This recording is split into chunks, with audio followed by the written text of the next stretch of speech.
ജലദുർഗാ ദേവി ക്ഷേത്രത്തിൽ ഏതാനും ദിവസങ്ങളായി ശ്രീമദ് ദേവി ഭാഗവത നവാഹയജ്ഞം നടക്കുന്ന കാര്യം ഏവരും അറിഞ്ഞിരിക്കുമല്ലോ.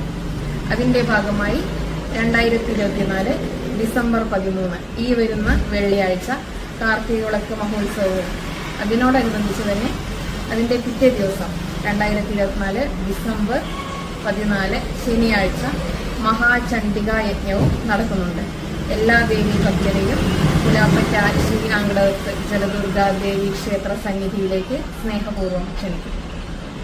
നാരായണ ദേവി നാരായണ പുലാപ്പറ്റ ശ്രീ ആങ്കടവത്ത് ജലദുർഗാ ദേവി ക്ഷേത്രത്തിൽ ഡിസംബർ 13 തീയതി കാർത്തിക വിളക്ക് മഹോത്സവം നടത്തപ്പെടുന്നതാണ്. എല്ലാ ഭക്തജനങ്ങളെയും സാദരം ക്ഷണിച്ചുകൊള്ളുന്നു. അതിനോടനുബന്ധിച്ച് ഡിസംബർ 14 തീയതി ചണ്ഡികാ മഹായജ്ഞവും നടത്തപ്പെടുന്നു. എല്ലാ ഭക്തജനങ്ങളെയും ഈ മഹായജ്ഞത്തിലേക്ക് സാദരം ക്ഷണിച്ചുകൊള്ളുന്നു. ഡിസംബർ 14 തീയതി ചണ്ഡികാ മഹായജ്ഞം നടത്തപ്പെടുന്നതാണ്. ഈ മഹായജ്ഞത്തിൽ പങ്കെടുത്ത് തട്ട് സമർപ്പിക്കുന്നവർക്ക് ദേവിയുടെ സർവ്വവിധ ഐശ്വര്യങ്ങളും സമൃദ്ധിയും ലഭിക്കുന്നതാണ്. എല്ലാവരെയും ഒരിക്കൽ കൂടി സ്നേഹപൂർവ്വം സ്വാഗതം.